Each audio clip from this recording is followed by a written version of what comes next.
kembali sambung kajian kita.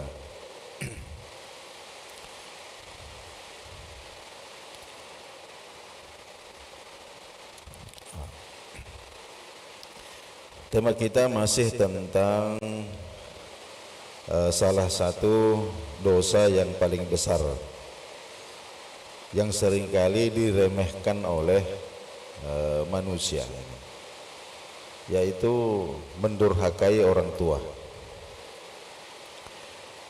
Kita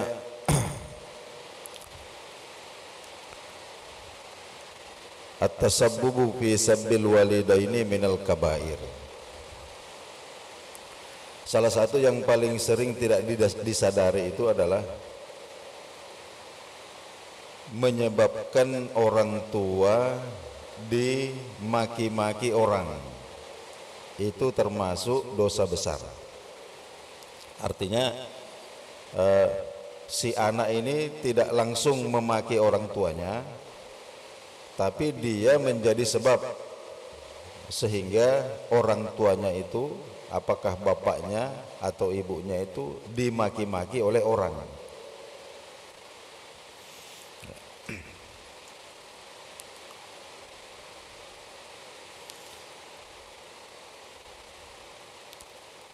Di dalam hadis itu Nabi Shallallahu Alaihi Wasallam sabdakan, Inna min akbaril kabair. Di antara dosa yang paling besar itu adalah ayyal anar rajulu walidayhi. Ada orang yang melaknat orang tuanya. Ada orang yang melaknat orang tuanya. Jadi mendengarkan kata-kata seperti itu, pastaghrabal qaumu. Para sahabat itu merasa heran. Jadi tidak habis pikir. Ayyal ana rajulun akilum mu'minun walidayhi. Bagaimana mungkin atau bagaimana bisa ada orang yang waras otaknya, kemudian beriman kepada Allah, kok bisa-bisanya melaknat orang tuanya? Wahuma sababu hayatihi. Padahal kedua orang tuanya itu adalah akar daripada kehidupannya, sebab daripada keberadaannya di muka bumi ini. Nah, jadi bahkan di tengah-tengah tradisi Arab jahiliyah itu, istilah melaknat orang tua, mencaci, memaki, membentak, menjelek-jelekkan, itu sesuatu yang mengherankan. Jadi ketika mendengarkan Nabi bersabda bahwa di antara dosa yang paling besar itu adalah ada orang yang melaknat kedua orang tuanya, maka mereka bertanya kepada Rasulullah. Faqalu, para sahabat bertanya, wa kaifa yal'anur rajulu walidayhi.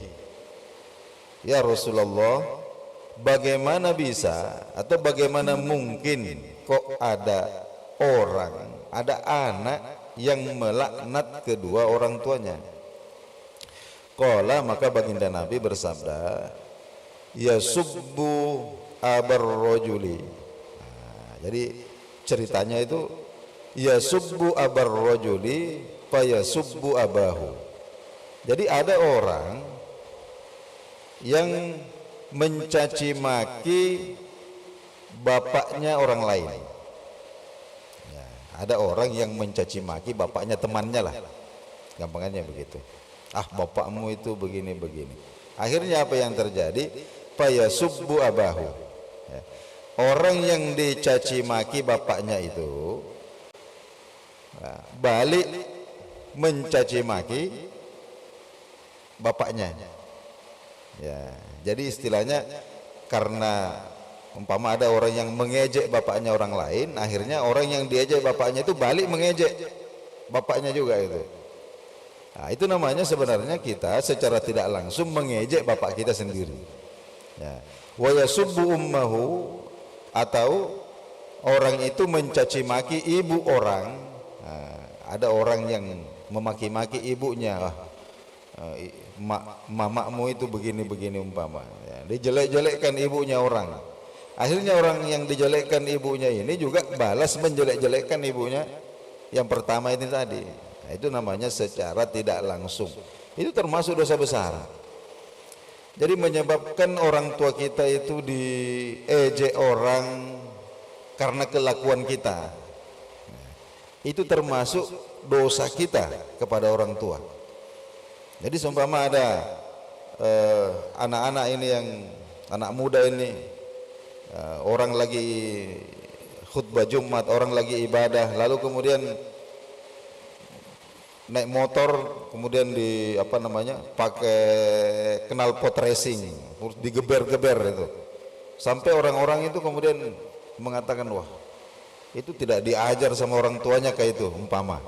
Nah, jadi karena kelakuan ini anak ini, sehingga kemudian orang tuanya ini terseret-seret dicaci maki orang, maka anak ini juga menanggung dosa, karena ini termasuk akbarul kabair. Termasuk dosa besar itu menyebabkan orang tua kita itu dimaki-maki orang lain karena ucapan kita atau karena perbuatan kita. Nah, ini yang seringkali terjadi tapi tidak disadari. Ya. Jadi, coba kita bayangkan. Jadi menyebabkan orang tua itu dicaci maki oleh orang lain karena ucapan atau perbuatan kita, itu sudah dosa besar. Lalu bagaimana kira-kira pakai pabiman yasubbuhuma fi wajhihima? Nah, bagaimana kira-kira dengan seorang anak yang secara langsung mencaci maki, memarahi, membentak-bentak orang tuanya di hadapan atau di depan wajahnya sendiri? Nah, jadi dia langsung, tentu ini levelnya ini di atas lagi. Terutama ketika kita katakanlah yablughanil kibar, ya, ketika kedua orang tua itu sudah dalam usia lanjut gitu. Fatahinu quwwatuhuma, ketika kekuatannya itu sudah menurun, kemudian sudah kepayahan, sudah kesusahan untuk mengurus dirinya sendiri, maka tentu dalam kondisi seperti itu orang tua itu lebih membutuhkan perhatian, termasuk menjaga perasaannya, yang katakanlah lebih sensitif, mudah tersinggung. Jadi orang tua itu semakin bertambah umurnya, semakin lemah kekuatannya, ya, semakin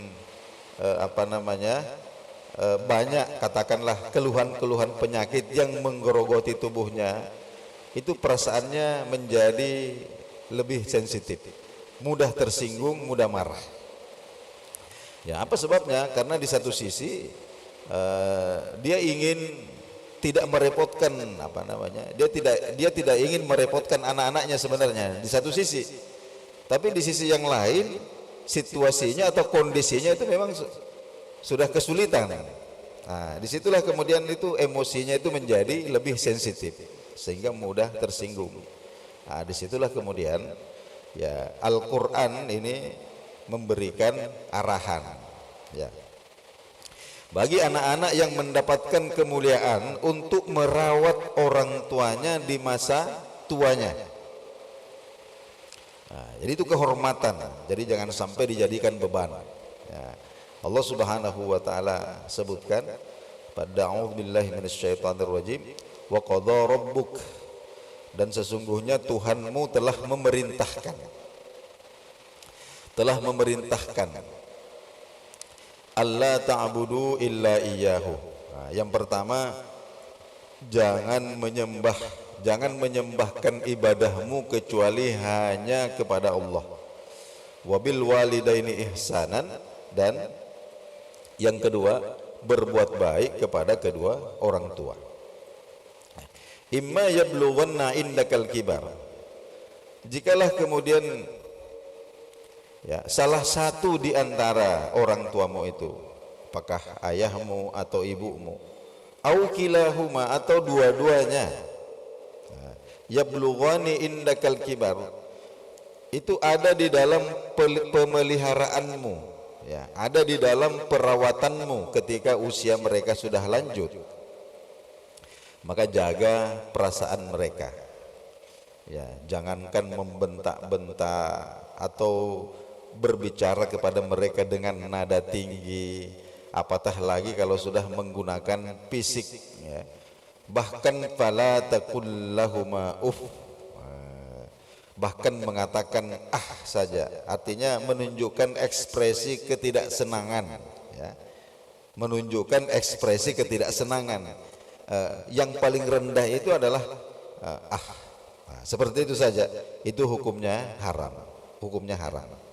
Para ulama kita mengatakan bahwa lau alimallahu fil uquqi syai'an adna min uffin laharramahu, ya, andaikan ada kalimat yang lebih rendah lagi dibandingkan kata-kata itu, ya, dalam ilmu Allah, ya, yang menunjukkan ekspresi ketidaksenangan kepada orang tua, maka pasti Allah Subhanahu wa taala akan mengharamkannya. Ya. Jadi walan harhuma, apatah lagi sampai membentak-bentak. Jadi wa qul lahuma qaulan karima. Ya, jadi meskipun di tengah katakanlah emosinya yang tidak stabil, ya, barangkali tidak secara normal itu mungkin ada ucapan kita atau tindakan kita, normalnya itu biasanya orang tidak marah jika kalau seperti itu, tapi karena orang tua ini lagi sensitif, tiba-tiba marah, tiba-tiba meledak, maka ketika kita berbicara wa qul lahuma qaulan karima, maka ucapkanlah kata-kata yang mulia. Nah, di sini Quran tidak mengatakan kata-kata yang baik, tapi levelnya di atas itu. Nah, jadi qaulan karima itu adalah di samping baik, ya, membalas dengan baik, juga disampaikan dengan tata cara yang mulia. Nah, dengan tata cara yang mulia sesuai dengan kedudukan orang yang kita ajak bicara, itu namanya qaulan karima. Wahfid lahuma janahaz zulli minar rahmah. Jadi rendahkanlah, ya, rendahkanlah dirimu di hadapan keduanya itu, ya, minar rahmah, dengan penuh kasih sayang. Nah, jadi kadang-kadang ada anak itu sudah besar kemudian jadi pejabat, ada bintang di pundaknya, banyak bawahan ini, lalu kemudian sikap seperti itu terbawa sampai ke rumah, bahkan di hadapan orang tuanya itu, ya, dia masih berbicara, berkelakuan itu rasa pejabat. Nah, Quran mengatakan jangan begitu, ya, apapun kedudukanmu di mata manusia itu, di hadapan kedua orang tuamu itu kamu tetap, ya, anak kecil, ya, kamu tetap anak kecil. Jadi wahfid lahuma janahaz zul, jadi rendahkanlah dirimu, ya, di hadapan keduanya dengan penuh kasih sayang. Wakul, dan doakan orang tuamu, ya, Rabbirhamhuma, ya Allah, kasihani keduanya, kama rabbayani shaghira, sebagaimana mereka mendidik aku di waktu kecil. Nah, jadi di sini uniknya redaksi Quran itu, normalnya doa ini kan begini, ya Allah, kasihani kedua orang tuaku itu sebagaimana mereka mengasihaniku waktu aku kecil. Nah, tapi tidak. Di sini Quran menggunakan redaksi, ya Allah, kasihani kedua orang tuaku itu sebagaimana mereka mendidik aku, ya, sebagaimana mereka mendidik aku ketika aku masih kecil. Nah, jadi di sini ada makna bahwa, ya, didikan orang tua itu, didikan orang tua ketika anak masih kecil, itulah yang kemudian akan mendatangkan rahmat Allah Subhanahu wa taala. Nah, kemudian bahkan disebutkan bahwa orang itu berangkat berangkat jihad dengan berkhidmat kepada orang tua, melayani orang tua. Mana yang didahulukan? Maka yang didahulukan adalah melayani, berkhidmat kepada orang tua. Ini banyak sekali hadis-hadis Nabi sallallahu alaihi wasallam. Jadi ada orang yang izin kepada Rasulullah sallallahu alaihi wasallam untuk ikut berjihad. Nah, ini jihad ini bukan jihad. Ini aslinya jihad, yaitu berangkat berperang. Ya, berangkat berperang di jalan Allah Subhanahu wa taala. Ini taruhannya nyawa. Ini la ta'diluha manzilah. Jadi ada orang yang setiap malam bangun sholat tahajud, setiap hari berpuasa sunnah, itu tidak akan sampai pada level berjihad di jalan Allah Subhanahu wa taala. Akan tetapi ketika Nabi Shallallahu alaihi wasallam kemudian menanyakan kepada orang tersebut, apakah kamu masih punya orang tua? Apakah bapakmu masih ada? Apakah ibumu masih ada? Ketika orang itu menjawab masih ada, maka Nabi Shallallahu alaihi wasallam kemudian mengatakan, minta izin dulu. Ya, minta izin dulu. Kalau diizinkan kamu berangkat, tapi kalau tidak maka jihadmu itu adalah engkau berbakti kepada kedua orang tuamu itu. Kemudian yang terakhir dalam bab ini tentang mempergauli atau memperlakukan orang tua yang musyrik, katakanlah non muslim. Orang tua ini bukan muslim atau termasuk orang musyrik, bahkan sangat keras, ya, keras dalam mempertahankan kesyirikannya, bahkan memaksa dengan segala usaha supaya anaknya ini juga ikut musyrik. Bagaimana kita memperlakukan orang tua yang seperti itu? Maka Allah Subhanahu wa taala memberikan arahan. Jadi pasti ini perkara yang penting, sehingga Quran itu kemudian memberikan arahan yang sangat detail.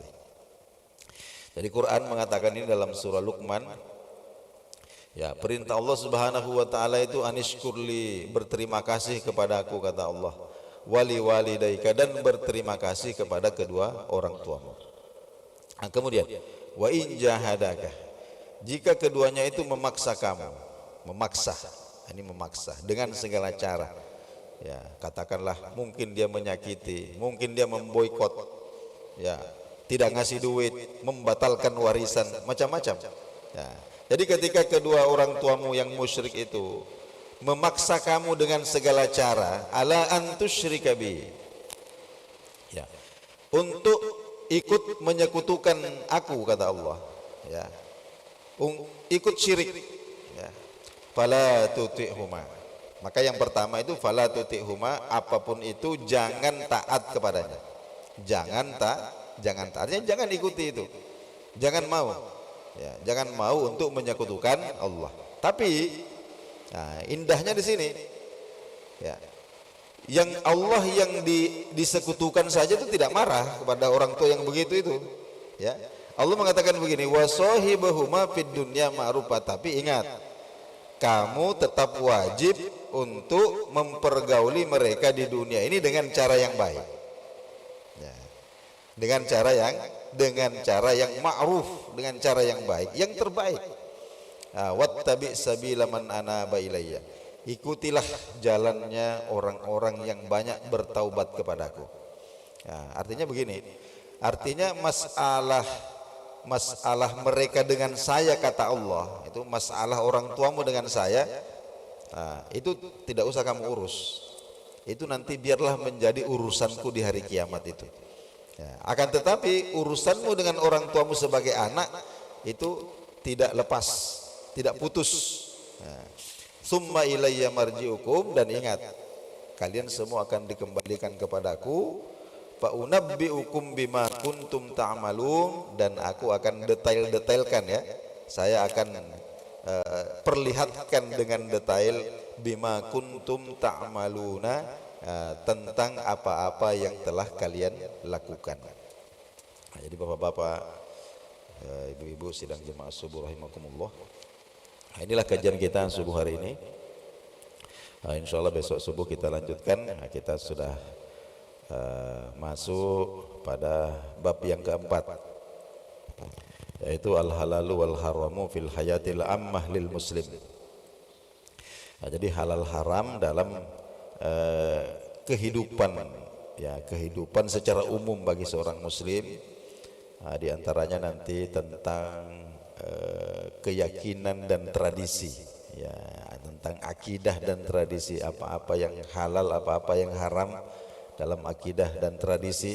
Kemudian fil muamalat, di dalam bertransaksi. Kemudian fil lahwi wat tarfih, di dalam permainan dan hiburan. Fil alaqatil ijtimaiyati, kemudian halal haram dalam kehidupan sosial. Kemudian fi alaqatil muslim bi ghairil muslim, ya halal haram dalam hubungan antara seorang muslim dengan non muslim. Nah, ini nanti akan kita bicarakan pada bab yang keempat. Ya, mudah-mudahan kita semua diberikan kesehatan zahir dan batin, sehingga bisa kita istiqomah, ya mengikuti kajian-kajian yang tentu sangat penting untuk kita ketahui dalam kehidupan kita. Subhanakallahumma wa bihamdik, asyhadu an la ilaha illa anta, astaghfiruka wa atubu ilaik. Wassalamualaikum warahmatullahi wabarakatuh.